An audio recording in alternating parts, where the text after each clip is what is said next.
వైఎస్ఆర్ కళ్యాణమస్తు షాదీ తోఫా ద్వారా 56,000 మందికి ఇచ్చినది మరో 427 కోట్ల రూపాయలు.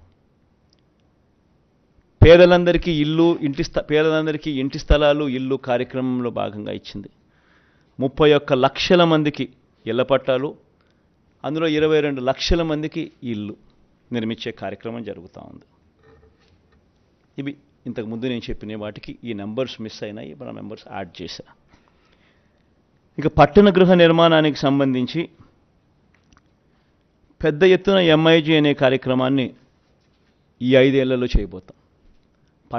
పట్టణాల్లో స్పెషలీ ఈ మిడిల్ ఇన్కమ్ గ్రూప్కు సంబంధించి దీనికోసం ప్రతి ఏటా 1000 కోట్ల రూపాయలు కేటాయిస్తూ 2 సంవత్సరాలలో 2,000 కోట్ల రూపాయలు కేటాయిస్తూ ఎంఐజీ లేఅవుట్స్ను డెవలప్మెంట్ మీద ప్రత్యేక శ్రద్ధ పెట్టి వీటిని డెవలప్ చేసే కార్యక్రమం చేస్తాం. దీనివల్ల మిడిల్ ఇన్కమ్ గ్రూప్ ఎవరైతే పట్టణాల్లో ఉంటారో వాళ్లకు మార్కెట్ రేట్లు ఇచ్చి కొనుగోలు చేయాల్సిన అవసరం లేకుండా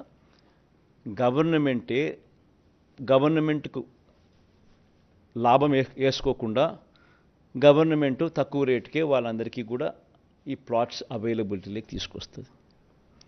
దీనివల్ల టౌన్స్లోనూ ఈ సిటీస్లోనూ ఇటువంటి చోట మిడిల్ ఇన్కమ్ గ్రూప్లో ఉన్న వాళ్ళందరికీ కూడా ఆథెంటిక్ ఆథెంటిక్ డాక్యుమెంట్స్తో తక్కువ రేటుకు వీళ్ళందరికీ కూడా ఈ ఎంఐజీ లేఅవుట్స్లో పట్టాలు అవైలబుల్గా ఉంటాయి.